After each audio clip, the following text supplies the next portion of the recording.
active release is for the pectoral muscles here in the chest. So we're going to work on massaging the fascia that covers the muscles here to help release any adhesion, scar tissue, and just help loosen those guys up in order to be able to mobilize the shoulder better. So our pecs get tight just from many of the things that we do in daily life. We often have a slight forward rounded posture, which is going to really tighten these guys up.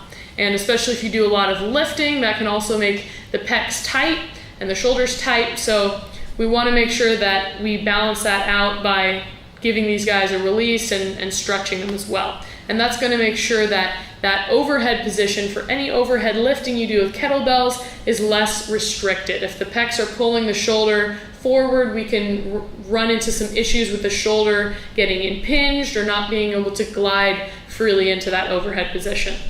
So what we'll do is we're going to lay down and we're going to press the ball against the floor and into the pecs, the chest muscles here. Okay, so ball comes down onto the floor.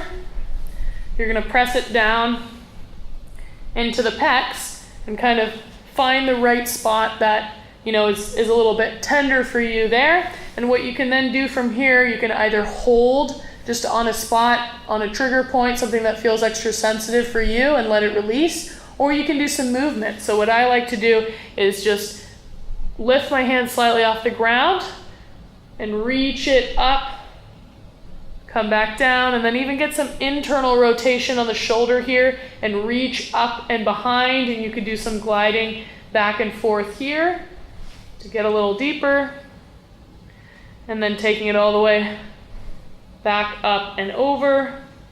Okay, essentially this is your exploration of releasing the pec. You can even glide a little bit more towards the shoulder, get into the connection of the pec minor that runs into the shoulder,